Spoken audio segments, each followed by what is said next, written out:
আল্লাহ তাআলা বলেন তোমরা পরস্পর পরস্পরের গীবত করো না। তোমরা কি তোমাদের মৃত ভাইয়ের গোশত খাওয়াকে পছন্দ করো? না না।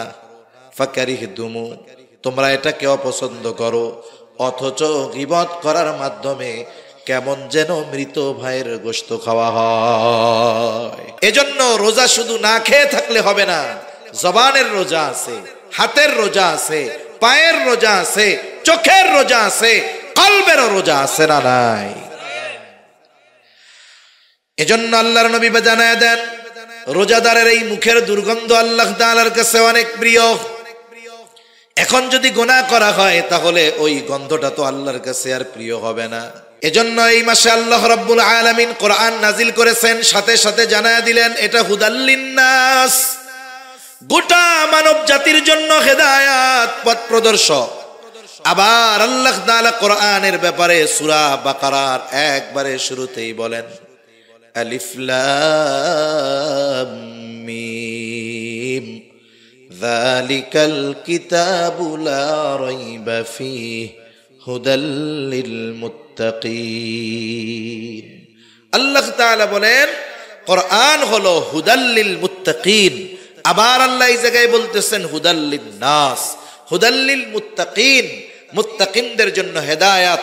যারা ঈমান আনে এরাও মুত্তাকি। বলে মুত্তাকির আপার ক্লাসে নয়, একেবারে প্রথম শ্রেণীতে যারা ঈমান আনে এরাও মুত্তাকি বলে অভিহিত করা হয়। কারণ ঈমান আনার কারণে একজন মানুষ অনন্তকাল জাহান্নামের শাস্তি থেকে বেঁচে যায়। এখন এই কোরআন যদি মানে ঈমানদার, তাইলে কি হবে? বলে তার আর শাস্তি হবে না, জাহান্নামে যাওয়া লাগবে না। কোরআন অনুসরণ করলে সে আশা করা যায় বিনা হিসাবে জান্নাতে চলে যাবে। এই জন্য ঈমানদার যদি কোরআন অনুযায়ী নিজের জীবন পরিচালিত করে, ঈমানদারের ঠিকানা হবে বিনা হিসাবে জান্নাত। ঠিক কিনা বলেন? আবার দেখুন আল্লাহ যখন বললেন হুদাল লিন্নাস, এটা গোটা মানব জাতির জন্য হেদায়াত। বলে গোটা মানব জাতির মধ্যে ঈমানদারও আছে, বেঈমানও আছে না নাই?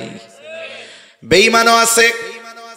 এজন্য কোন বেঈমানও যদি এই কোরআন একটু বুঝে শুনে পড়ে, আশা করা যায় আল্লাহ তাআলা এই কোরআনের মাধ্যমে তাকে সত্য মিথ্যার পার্থক্য করার যোগ্যতা দিবেন। এজন্যই হুদাল লিন্নাস বলার পর আল্লাহ তাআলা বলতেছেন ওয়া বাইয়িনাতিম মিনাল হুদা ওয়াল ফুরকান। মানুষের জন্য কেন হেদায়েত? আরে বলে অমুসলিমের জন্য কোরআন হেদায়েত কেন? অমুসলিম যদি বুঝে শুনে এই কোরআন পড়ে, আশা করা যায় সে সত্য মিথ্যার মধ্যে পার্থক্য করতে পারবে। আর যে ব্যক্তির কাছে সত্য মিথ্যা সুস্পষ্ট হয়ে যায়, আশা করা যায় সে যদি বুদ্ধিমান হয়, সে মিথ্যাকে বাদ দিয়ে সত্যকেই গ্রহণ করবে। ঠিক কিনা বলেন? এজন্য এই পৃথিবীতে অনেক অমুসলিম আছে যে তারা শুধু এই কোরআন রিসার্চ করে গবেষণা করে ইমানদার হয়ে গেছে, অনেক আছে। সম্প্রতি সময়ের আমি দুই একজনের কথা বেশি বলি। একজন ডক্টর মরিস বুকাইলি, উনি বড় একজন ডাক্তার। ফেরাউনের যেই দেহ আল্লাহ তাআলা হেফাজত করেছেন হাজার হাজার বছর, মিশরের জাতীয় জাদুঘরে আছে। ওই মিশরের জাতীয় জাদুঘরে ফেরাউনের মমি নিয়ে গবেষণা করা হবে। একদল গবেষক গেছে। ওই ব্যক্তি হলো জার্মানির এক বড় ডাক্তার, উনি গেছেন গবেষণা করার জন্য। একটা সময় ওনাকে মুসলমানেরা জানালো এই ফেরাউনের কথা কোরআনে আছে। উনি শিক্ষিত মানুষ, বিজ্ঞ মানুষ। ওনাকে বলার পরে উনি চিন্তা করলেন, আমাকে যদি ফেরাউনের সম্পর্কে বিস্তারিত জানতে হয় তাহলে কোরআন থেকে আমাকে তথ্য নেওয়া লাগবে। আবার দেখুন, একজন ব্যক্তি শুধুমাত্র কোরআনের অনুবাদ পড়লে কোরআনের গভীরতা উপলব্ধি সে করতে পারে না। কোরআন নাজিল হয়েছে আরবি ভাষায়। কেউ যদি কোরআনের গভীরে পৌঁছাতে চায়, কোরআনের গভীরে যদি পৌঁছাতে চায় তাহলে তাকে আরবি ভাষায় দক্ষ হতে হবে। কারণ আমি আপনি শুধুমাত্র বাংলা অনুবাদের মাধ্যমে কোরআনের গভীরতা উপলব্ধি করতে পারবো না। বরং যেই ভাষায় নাজিল হয়েছে ওই ভাষা জ্ঞান যদি আমার আপনার না থাকে তাহলে কোরআন বাংলা অনুবাদ করা যাবে, অর্থ জানা যাবে, কিন্তু কোরআনের গভীরতায় পৌঁছানো সম্ভব হবে না। এজন্য আমাদের দেশে কিছু ভাই আছে, দেখবেন সূরা ফাতিহা শুদ্ধ করে পড়তে পারে না, মাশাআল্লাহ উনি বড় শায়েখ। কেমনে হইছে? বলে বাংলা অনুবাদ পড়ে, তো উনি রেফারেন্স দেয়, বুখারী শরীফের এত নম্বর হাদিসে আছে, এটাতে আছে। ওনার যদি কওয়া হয় ওই জায়গা থেকে এক লাইন আরবিতে দেখা ক, ও বলবে যে একটু আমার 1 নম্বরের ছুটি দেন, আমি একটু আইতাছি। এটা বইলা ভাগবো আর আইবো না। এখন উনি অনুবাদ পড়তেছেন শুধু, কিন্তু ওই ভাষার গভীরতা উপলব্ধি করার মতো যোগ্যতা ওনার হয় নাই। এজন্য পড়া যায় ই দিয়ে, দেখে দেখে অনুবাদ দেখে দেখে পড়া যায়, কিন্তু এটা বুঝতে হলে, অনুধাবন করতে হলে, হৃদয়ঙ্গম করতে হলে যারা কোরআন হাদিস বুঝে তাদের কাছে যেতে হয়, ঠিক কিনা বলেন? নাইলে তো মনে করেন কত ডাক্তার পাওয়া যায় তো ঘরে ঘরে। 4 বছর MBBS কোর্স করার দরকার কি? MBBS কোর্স করবে 4 বছরে, তারে ধরেন 16টা বই পড়াবে। উনি একেবারে বিদেশ থেকে 50টা বই আইনা 4 বছর পড়ার পরে আপনাদের এই বাজারে যদি দোকান দিয়ে বসে যে MBBS যারা হয় বাংলাদেশে, বেটা ওরা পড়ছে 16টা বই, আমি পড়ছি 20টা বই, আমি ওদের চাইতে বড় ডাক্তার, আপনারা কি তাকে বড় ডাক্তার মানবেন না পিটানি দিবেন? কেন? এই ক্ষেত্রে স্বশিক্ষিত ব্যক্তিকে আপনারা গ্রহণ করেন না, কিন্তু দ্বীনের ক্ষেত্রে কোন ব্যক্তি যদি কোন মাদ্রাসায় না পড়ে, উলামা ইকরামের তত্ত্বাবধানে না থেকে এসে যদি ফতোয়া দেয়, আপনারা সেগুলো মাইনা নেন কেন? এক্ষেত্রে এত সহজ মনে হয় কেন?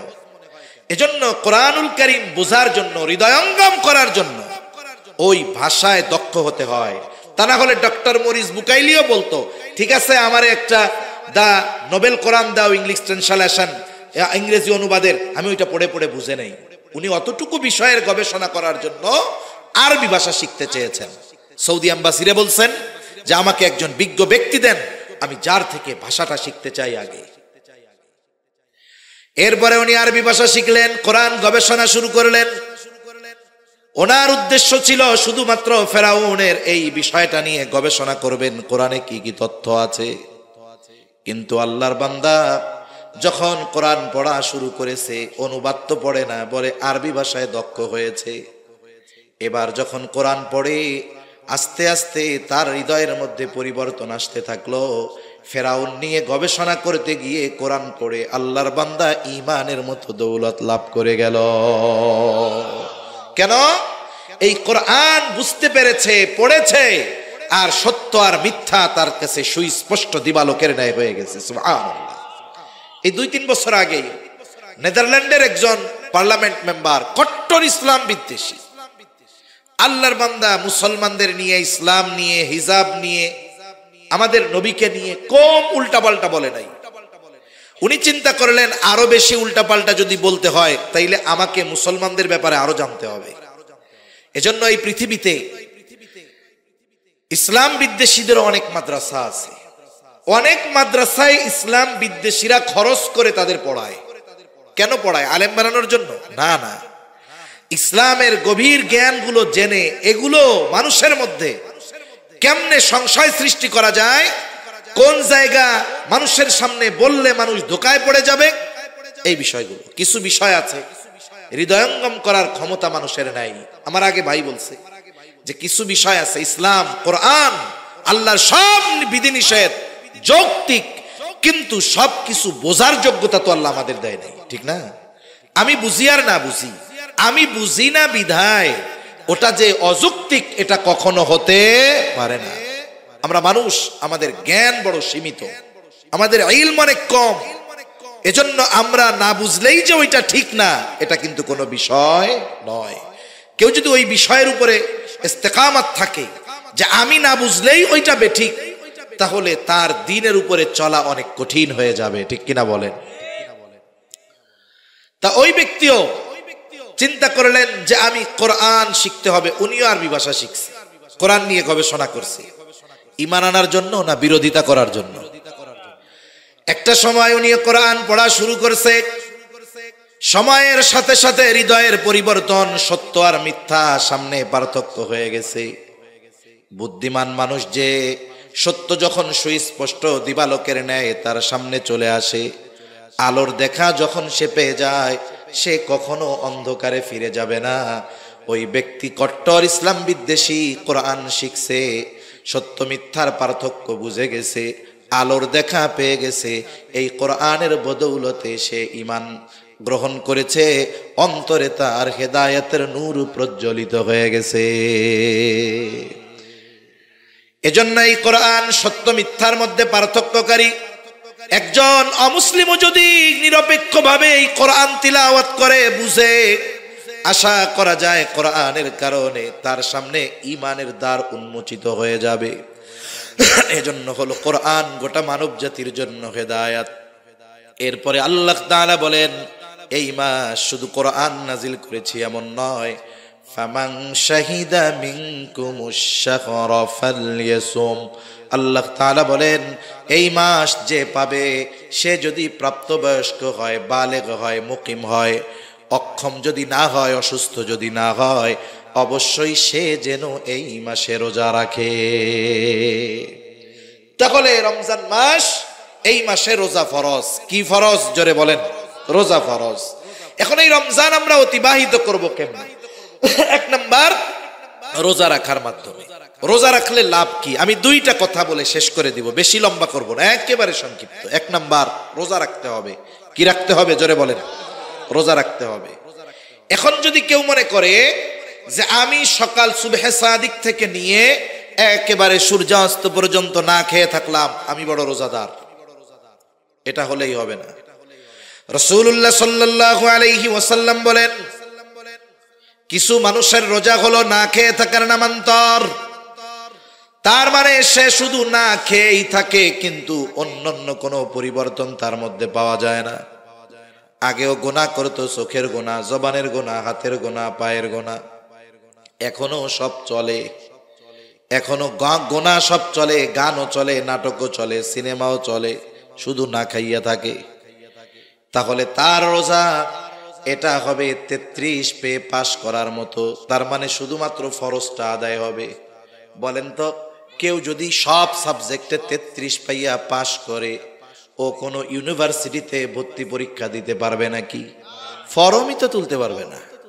ও যখন দিবে যে আমি 33 পাইয়া পাস, বলবে তোর ভাগ বেড়া, এটি এই জায়গায় চলে। এজন্য 33 যে পায় সেও পাস, যে 90 পায়, 95 পায়, গোল্ডেন এ প্লাস পায়, সেও পাস। ঠিক কিনা বলেন? যদি দুই বন্ধু একসাথে যায়, যদি জিজ্ঞাসা করে তোমরা কি পরীক্ষার ফলাফল কি, পাস করছি, ওরে জিজ্ঞাসা করে তুমি কি পাইছো, কয় আমি এ প্লাস পাইছি, আমি পাইছি 195। আর একজনরে বলবে তুমি তো পাস করছো, তুমি কি পাইছো, বলবে আমি 133 পাইছি। ওরে টিটকারি করে বলবে তুমি আর এক কম পাইলা না কেন, এমন পাস করার চাইতে ফেল করা ভালো ছিল। ঠিক কিনা বলেন? আর ওই 33 যে পাইছে, ও মাথা উঁচা করে বলবে না মাথা 33 পাইছি, লজ্জায় বলবে। আর যে 95 পাইছে বুক ফুলায় বলবে 195 পাইয়া পাস করছি। তার মানে কি বোঝা গেল? কেউ যদি রোজা রেখে গুনাহ করে, তার রোজাটা কেমন হয়? 33 পেয়ে পাস করার মতো। এজন্য ওই পাস কইরা কোনো চাকরিতেও অ্যাপ্লাই করা যায় না, মানুষের সামনেও একটু হাসি মুখে বলা যায় না যে পাস করছি। তাহলে দেখুন, রোজা রেখে যদি কেউ গুনাহ করে, তার রোজা ওটা শুধু ফরজ আদায় হয়, কিন্তু রোজার প্রতিদান আল্লাহর নবী জানিয়ে দিয়েছেন শত শত, সব প্রতিদান থেকে সে বঞ্চিত হয়। এজন্য আমাদের রোজা হতে হবে গুনাহ মুক্ত রোজা। রোজা রেখে জবানের গুনাহ, হাতের গুনাহ, চোখের গুনাহ, পায়ের গুনাহ, সব ধরনের গুনাহ থেকে বাঁচতে হবে। কোন ইনশাআল্লাহ। একবারে সব ধরনের গুনাহ থেকে যদি বাঁচা যায়, বলে ওই রোজা কেমন রোজা হবে? বলে ওই রোজার প্রতিদান স্বয়ং যিনি হয়ে যাবেন তিনি কে? রাসূলুল্লাহ সাল্লাল্লাহু আলাইহি ওয়াসাল্লাম বলেন, আল্লাহ তাআলা বলেন, কুল্লু আমাল ইবনে আদম লাহু ইল্লা সিয়াম।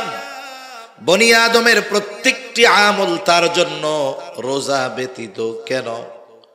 আস-সাওমু লি ওয়া আনা আজজি বিহি। নবীজি বলেন, আল্লাহ তাআলা বলেছেন রোজা বান্দা আমার জন্য রাখে, আর এই রোজার প্রতিদান স্বয়ং আমি আল্লাহ নিজে দিব। রোজার প্রতিদান আল্লাহ তাআলা দিবে। রোজাদার আল্লাহ তাআলার কাছে কত প্রিয়, কত ভালোবাসার। রোজাদারকে আল্লাহ তাআলা কত ভালোবাসে। নবীজি সাল্লাল্লাহু আলাইহি ওয়াসাল্লাম জানিয়ে দেন, লাখুলুফু ফামিস সাইমি আতয়াবু ইনদাল্লাহি তাআলা মির রিহিল মিস্ক। রোজাদার রোজা রাখার কারণে তার গালের মধ্যে যে গন্ধ হয়, স্বাভাবিকভাবে একটা ঘর, ওই ঘরে যদি মানুষ বসবাস না করে, আপনি যতই পরিষ্কার পরিচ্ছন্ন করে রেখে যান না কেন, ঘরটা যদি 2-4-10 দিন বন্ধ থাকে, এরপরে যদি মানুষজন ঢুকে, ওই ঘরের মধ্যে একটা গন্ধ পাওয়া যায় কি যায় না? ঘরটা পরিষ্কার কিন্তু মানুষ না থাকার কারণে স্বাভাবিক একটা গন্ধ হয়, আলো বাতাস না যাওয়ার কারণে। অনুরূপভাবে দীর্ঘক্ষণ যখন আমরা পানাহার থেকে বিরত থাকি, খাবার থেকে বিরত থাকি, পাকস্থলী খালি হয়ে যায়, শুকনা হয়ে যায়, বলে ওই পাকস্থলী থেকে একটা গন্ধ মানুষের মুখ দিয়ে আসে। আল্লাহর নবী বলেন, এই যে মুখের গন্ধ রোজাদারের, এটা আল্লাহ তাআলার নিকটে মেশকো আম্বরের চাইতেও বেশি প্রিয়।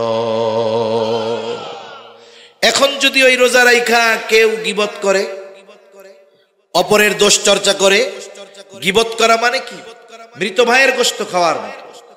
একজনের দোষ তার অনুপস্থিতিতে শুধুমাত্র মজা নেওয়ার জন্য আলোচনা করা, এটা গীবত। আর রোজার মাসে এই কাজটা অনেক মানুষ করে, কাজ নাই, কি করবে? আমার মা বোনরা অনেক সময় করে ফেলে, রান্না বান্না নাই, এইবার 3 চাচি এক জায়গায় হইয়া ধুমসে কোরআন শরীফ তিলাওয়াত বাদ দিয়া গীবত তিলাওয়াত শুরু করে দেয়। আছে না নাই কোন? অথচ গীবত কত জঘন্য এক পাপ। আল্লাহ তাআলা বলেন, ওয়ালা ইয়াগতাব বা'দুকুম বা'দা আইয়ুহিব্বু আহাদুকুম আন ইয়াকুলা লাহমা আখিহি মাইতান ফাকারিহতুমুহ। আল্লাহ তাআলা বলেন, তোমরা পরস্পরের গীবত করো না। তোমরা কি তোমাদের মৃত ভাইয়ের গোশত খাওয়াকে পছন্দ করো? না না। ফাকারিহতুমু, তোমরা এটাকে অপছন্দ করো, অথচ গীবত করার মাধ্যমে কেমন যেন মৃত ভাইয়ের গোশত খাওয়া হয়। ওই মুখ দিয়া যেই গন্ধ বের হবে, ওটা তো মৃত ভাইয়ের গোশত খাওয়ার পচা গন্ধ, ওটা আল্লাহর কাছে প্রিয় হবে না। এজন্য রোজা শুধু না খেয়ে থাকলে হবে না, জবানের রোজা আছে, হাতের রোজা আছে, পায়ের রোজা আছে, চোখের রোজা আছে, কলবেরও রোজা আছে না নাই? এজন্য আল্লাহর নবী জানায় দেন, রোজাদারের এই মুখের দুর্গন্ধ আল্লাহ তাআলার কাছে অনেক প্রিয়। এখন যদি গুনাহ করা হয়, তাহলে ওই গন্ধটা তো আল্লাহর কাছে আর প্রিয় হবে না। রাসূলুল্লাহ সাল্লাল্লাহু আলাইহি ওয়াসাল্লাম আরো জানায় দেন, রোজাদার গ্রীষ্মকালে আল্লাহর জন্য রোজা রাখে, এই যে তৃষ্ণায় কষ্ট করে, যারা আল্লাহর জন্য তৃষ্ণার্ত থাকে মানে রোজা রাখে, এত কষ্ট এরপরেও পানি পান করে না, রোজা ভাঙে না, মানুষজন দেখবে না, এরপরেও গোপনে সে তার রোজা ভাঙে না। দেখুন, একজন বেনামাজি সেও যদি রোজা রাখে, ওটাও আল্লাহর জন্যই রাখে। এই যে রোজা রাখে, নামাজ না পড়লেও লুকায়া লুকায়া খিদা লাগলে কিছু কিন্তু খায় না। কার ভয়? নবীজি সাল্লাল্লাহু আলাইহি ওয়াসাল্লাম বলেন, এই রোজাটা যদি গুনাহমুক্ত হয়ে যায়, তাহলে ওই যে তৃষ্ণায় কষ্ট করেছে দুনিয়ায় আল্লাহর জন্য, কিয়ামতের দিন ওই কঠিন মুসিবতের সময় যখন সূর্যটা একেবারে কাছে, জমিনটা তামার মতো হয়ে যাবে, মানুষেরা ঘামে হাবুডুবু খেতে থাকবে, তৃষ্ণায় বুকের ছাতি ফেটে যাওয়ার উপক্রম হবে।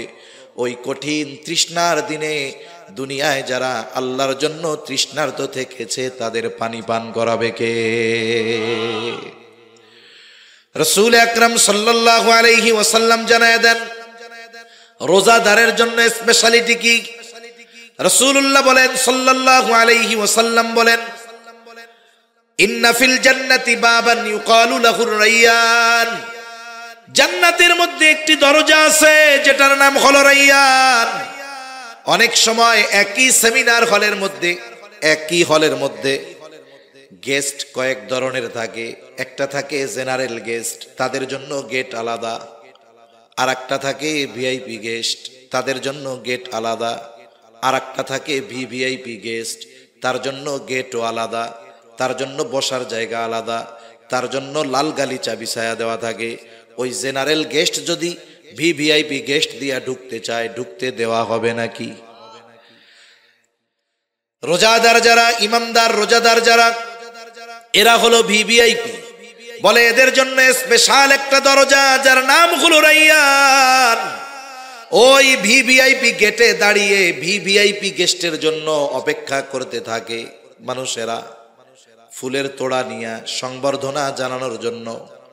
কত আদর আপ্যায়ন হয়, অথচ ঢুকবে একই ছাদের নিচে। কিন্তু তাদের স্পেশালিটি কি? বলে ভিভিআইপি পারসন। এবার কি হলো? রোজাদারের জন্য এই দরজা থাকবে রাইয়ান, স্পেশাল দরজা শুধুমাত্র রোজাদারদের জন্য। রোজাদার ব্যতীত ওই দরজা দিয়ে আর কেউ ঢুকতে পারবে না। ফেরেশতারা অভ্যর্থনা জানানোর জন্য দাঁড়ায় থাকবে, আহ্বান করা হবে ফাইনাস সাইমুন, কোথায় রোজাদারেরা? এইবার রোজাদারেরা আসবে, ওই দরজা দিয়ে ঢুকবে। আর তারা যখন ঢোকা শেষ, দরজা বন্ধ করে দেওয়া হবে। নবীজি জানায়া দেন, রোজাদার ব্যতীত একটা ব্যক্তিও ওই দরজা দিয়ে ঢুকতে পারবে না। এটা তাদের স্পেশাল সম্মাননা। শুধু তাই না, নবীজি বলেন আস-সাওমু জুন্নাতুন, রোজা হইল ঢাল, আগুন থেকে বাঁচার জন্য, জাহান্নামের আগুন থেকে বাঁচার ঢাল। এই যে এত ফজিলত রোজার, এটা পাবে কে? যার রোজা হবে গুনাহমুক্ত, ঠিক কিনা বলেন? এজন্য এক নাম্বার কাজ, আমরা আমাদের রোজাগুলোকে যথাযথভাবে রাখবো। সারাদিন না খাইয়া কষ্ট করে রাখলাম রোজা, এখন যদি ওই 33 পাইয়া পাশ করার মতো হয়, তাহলে এটা কেমন হইল? আমাদের থাকবে রোজার প্রতিদানের ক্ষেত্রে আমরা যেন গোল্ডেন এ প্লাস পাই। এভাবে রোজা রাখবো তো ইনশাআল্লাহ। আল্লাহ তৌফিক দান করেন। এই রমজান মাস এর আরেকটি বৈশিষ্ট্য হলো, এই মাসে আল্লাহ নাজিল করেছেন কোরআন। আমার আপনার রমজান যেন কোরআনময় রমজান হয়। কোরআন তিলাওয়াতের মাধ্যমে আমি এই রমজান মাস অতিবাহিত করার সর্বোচ্চ চেষ্টা করব। এজন্য মসজিদগুলোতে হয় খতম তারাবি, হয় কি হয় না? আমাদের সবার চিন্তা হলো এরকম, তারাবি মানে হলো তাড়াতাড়ি। এই মসজিদের হাফেজ যদি 40 মিনিট লাগে, অন্য মসজিদের যদি 35 মিনিট লাগে, মুসল্লি আইয়া হাফেজ রে গুতায়। কমিটির কি হুজুর আছো, সেদ বেদ নাই, ধীরে ধীরে পড়ে। ওটা 35 মিনিটে শেষ, আমাকে ওটা 30 মিনিটে শেষ হইলে ভালো হইতো। যদি এরকম যন্ত্রণাই মনে হয়, কষ্টই মনে হয় কোরআন শোনা, তাহলে আল্লাহর রাস্তে সূরা তারাবি পড়েন, তাও ভালো। কারণ কোরআন তিলাওয়াত করলে শুধু কোরআন তিলাওয়াতের বিনিময়ে সওয়াব পাওয়া যায় না, কিছু কিছু তিলাওয়াতকারীর উপরে কোরআন লানত বর্ষণ করে। এজন্য কোরআন সুন্দরভাবে তিলাওয়াত করতে হবে। আচ্ছা বলেন তো, রুকু সেজদা এগুলাই তো আর শর্ট করার মতো সুযোগ নাই, আছে? কমপক্ষে 3 বার তো তাসবিহ পড়া লাগবে নাকি? এখন তিলাওয়াত যদি ইমাম সাহেব সহি শুদ্ধভাবে পড়েন, 20 পৃষ্ঠা পড়তে তার সর্বোচ্চ আধা ঘন্টা লাগবে। কতক্ষণ লাগবে? উনি যদি আরো স্পিডে পড়েন, তাইলে মনে করেন 20 মিনিটেই পড়লো। কিন্তু 20 মিনিট মানে প্রতি মিনিটে এক এক পৃষ্ঠা যদি পড়ে, তাহলে পড়ার গতি হবে তো সে রকেটের মতো। হক আদায় হবে না, কোরআন শুদ্ধ হবে না। শুদ্ধ যদি না হয় নামাজ হবে না, ঠিক কিনা বলেন? আবার কোরআনের লানত, আপনি আমি যদি 10টা মিনিট সময় একটু স্যাক্রিফাইস করি, 15টা মিনিট যদি একটু স্যাক্রিফাইস করি, একটানা 15 মিনিট না তো 20 রাকাতে 15 মিনিট সময়, প্রতি রাকাতে 1 মিনিট করেও যদি অন্য মসজিদের চাইতে সময় বেশি লাগে, 20 রাকাতে 20 মিনিট, এতটুকু সময় যদি আমরা একটু কষ্ট করি, হাফেজ সাহেবরা কোরআন সহি শুদ্ধভাবে পড়তে পারবেন। মুসল্লিরা, আরে ভাই আপনি কোরআন শুনবেন, আপনার তো কমপক্ষে অর্থ না বুঝলেও কি পড়তেছে এটা তো বোঝার দরকার, ঠিক কিনা? এজন্য আপনারা মুসল্লিরা মসজিদে গিয়ে বলবেন হাফেজ সাহেবদের কোনো তাড়াহুড়ো নেই, আপনি কোরআন ধীর স্থিরতার সাথে পড়েন। আপনি যতটুকু না হলেই নয়, আপনি সহি শুদ্ধ করে সুস্পষ্টভাবে যতটুকু তাড়াতাড়ি পারবেন, ওর চাইতে অতি গতিতে আপনি পড়তে যাবেন না। আপনি আমি 20টা মিনিট সময় যদি কোরআন নাজিলের মাসে কোরআনের জন্য না দিতে পারি, এটা আমাদের জন্য কষ্টের, লজ্জার, দুর্ভাগ্য, ঠিক কিনা বলেন? আর যদি আপনার মনে হয় কষ্ট, আপনার দরকার নেই, আপনি গিয়ে সূরা তারাবি পড়েন, আপনার জন্য তাও ভালো। ধীরে ধীরে সূরা তারাবি পড়েন। তাহলে 1 নাম্বার তারাবি তো পড়বো, তারাবির নামাজে তিলাওয়াত হবে ধীর স্থিরতার সাথে। তার মানে কোরআনের হক আদায় করে যতটুকু তাড়াতাড়ি পড়া যায়, এর চাইতে বেশি তাড়াতাড়ি পড়বো না, যাতে কোরআন অশুদ্ধ হয়ে যায়। আমি কারির মতো তিলাওয়াত টান দিয়াও পড়তে বলি নাই। ওইভাবে পড়তে গেলে 1 পারা কমপক্ষে আধা ঘন্টা লাগে। কমপক্ষে কতক্ষণ লাগে? আধা ঘন্টা। এর বেশি দ্রুত যদি কেউ পড়তে চায় সই শুদ্ধ হওয়া সম্ভব না। 4 আলিফ টানতেই হবে। 3 আলিফ 1 আলিফ টানার সুযোগ আছে, কিন্তু 4 আলিফ টান যেখানে সেখানে 4 আলিফ টানতে হবে। আপনি যদি হাফেজ সাহেবরে তাড়াহুড়ো করতে বলেন তাহলে তো সে 4 আলিফ 1 আলিফ টেনে যাবো গা। এ কাজগুলো যেন না হয়। সাথে সাথে আমরাও কোরআন তিলাওয়াত করব রোজার মাস। আমাদের রোজা হবে প্ল্যানিং, কোরআনের সাথে যেন সমন্বয় থাকে সব সময়। আমাদের অবস্থা হলো কি, খরগোশ আর কচ্ছপের দৌড়ের মতো। গল্প পড়ছেন না আপনারা? খরগোশের যে গতি এর সাথে কি কচ্ছপের তুলনা চলে? এখন দুইজনে দৌড় শুরু করছে, গতি কম বেশি না, উদ্দেশ্য হলো আমাদের মঞ্জিলে মকসুদে পৌঁছাতে হবে। খরগোশ চিন্তা করছে, দে এক দৌড়। কচ্ছপ আমি 5 মিনিটে যা দৌড়াবো 5 ঘন্টায় পারবে না। এবার উনি 5 মিনিট দৌড়াইয়া কিছু দূর গিয়ে ঘুমায় পড়ছে যে বাকিটুক উইটা পাড়ি দিব। কিন্তু কচ্ছপ গতি থামায় নাই, সে ধীর স্থিরতার সাথে চলতেছে। ওপাশ দিয়া খরগোশ নাক ডাইকা ঘুমাইতেছে। শেষে কি হলো, কচ্ছপ তার গন্তব্যে পৌঁছায় গেছে। ও ঘুম থেকে ওইটা দেখে, আরে আল্লাহ আমি তো ফেল। ঠিক না? এটা গল্প। শিক্ষা কি? এই কোরআন নাজিলের মাসে কিছু আল্লাহর বান্দা আছে ধুমসে একদিনে 5 পারা পড়ে, এরপরে ওই যে কচ্ছপের মতো ঘুম দেয়। আর ঘুম ভাঙছে গিয়া রোজার আগের দিন উনি 10 পারাই পার হইতে পারে নাই। আছে না নাই? আমি আপনি সিস্টেম করি কি, রোজার মাসে দেখেন স্বাভাবিক সময়ে যারা জামাতে অংশগ্রহণ কম করে এরাও চেষ্টা করে রোজার মাসে 5 ওয়াক্ত জামাতে পড়ার জন্য। প্রতি ওয়াক্ত নামাজে 4 পৃষ্ঠা। কয় পৃষ্ঠা? 4 পৃষ্ঠা। নামাজ কয় ওয়াক্ত? 4 পাঁচা 20। হাফেজি কোরআনে 20 পৃষ্ঠায় 1 পারা। আপনি ফজরের নামাজে গেলেন, স্বাভাবিক আজান হলো, গেছেন, সুন্নাত পড়া শেষ, 5-7 মিনিট এখনো বাকি নামাজের। স্বাভাবিকভাবে যারা কোরআন সহি শুদ্ধ পড়তে পারে এরা 10 মিনিটে মোটামুটি 2 পৃষ্ঠা পড়ে ফেলতে পারে শুদ্ধভাবে। 2 পৃষ্ঠা পড়া হইল। ফজরের নামাজ সালাম ফেরানোর পর দোয়া দুরুদ পড়ে ইমাম সাহেব দোয়া করছে, আপনিও বাসায় যাবেন, আপনি 2টা পৃষ্ঠা পড়া এর পরে বাসায় যান, 4 পৃষ্ঠা হয়ে গেল। জোহরের সময় তো আইসা সুন্নাত পড়েন, সুন্নাত পড়ে বসে আছি, 2 পৃষ্ঠা পড়েন। জোহর শেষ, হয়তো আপনি 2 পৃষ্ঠা পড়ে সুন্নাত পড়েন, নাইলে সুন্নাত পড়ে 2 পৃষ্ঠা পড়েন। এভাবে প্রত্যেক নামাজে যদি 4 পৃষ্ঠা করে পড়া হয়, দৈনিক 1 পারা, 30 দিনে 30 পারা। এর মধ্যে আবার বোনাস টাইম আছে কিছু। শবে কদরের রাত, শবে কদর হাদিসের মধ্যে আসছে শেষ দশকের বেজোড় রাত্রিগুলাতে তোমরা তালাশ করো, কিন্তু যা থাকে থাক, আমরা 27 তারিখ বানাই নইছি, যা হবে হবে। অন্য দেশে যা হয় হোক, আমরা আমাদের জন্য 27 তারিখ বানাই নিছি। ওই 27 তারিখটা তো আমরা রাত্র জাগি। ওই দিনটাতে 27 দিনের হিসাব যদি আমি করতে চাই, ওই দিনটাতে আমি একটু বেশি তিলাওয়াত করলাম।